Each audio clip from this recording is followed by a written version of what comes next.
Saan ba yung mga ano nyo, bossing? Yung mga... Sa mga semi-automatic na. Yung ADB, parang nagugustuhan ko yung ADB. ADB 160, meron ba kayo? ADB, sir. Wala ko, sir. Ito, PCX 160. Ito ba yung bagong ano? Opo, PCX. Road 160, oh. Actually, magkamukha lang sila ng ADB. Pero mas mababang ano to, no? Mas mababa yung price niya, sir. Para kay ADB, nasa 170 kasi. 156 yung ADB 170, no? Yung cash. Opo. Navi. Meron siyang ano, storage box. Mga repo to? Ah, repo. May gas-gas lang dito eh. Pero ano din to, di ba? Winner X. Magkano na lang to? Wala pang presyo. So, yung mga ganito. Payless na to. Yung mga ganito. Ayan o. Dito ka na, ano, hindi mo na kailangan magsalpak-salpak yun, oh.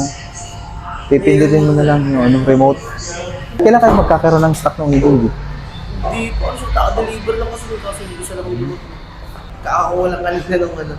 So, Nag-iisang stock po na itim. So ayan guys, wala daw silang available ngayon ng ADB. Kakakuha lang kanina, itim. Check natin ulit sa ibang araw, baka meron ng stock. Ayan guys, mag-inquire tayo dito sa Yamaha. Sa Yamaha din pala to, itong ano, anong basa dyan? Fasio. 10,000 down payment, 4,000 ang monthly. 18k discount to. NMAX 155,000.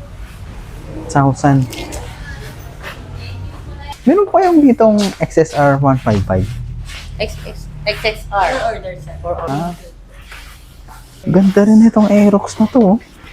Ito yung latest model ng Aerox. Halos kapresyo lang niya ni ano, ADV. Ang angas ng kanyang ano, windshield. Maganda nga yan, ano, parang hindi nabababa. Ayun, napaka-high-tech na ng mga motor ngayon eh. Kala ko lagayan ng cellphone. Ganda oh. Kung ikaw pa pipiliin siya, anong ano dyan sa dalawa? NMAX o ano?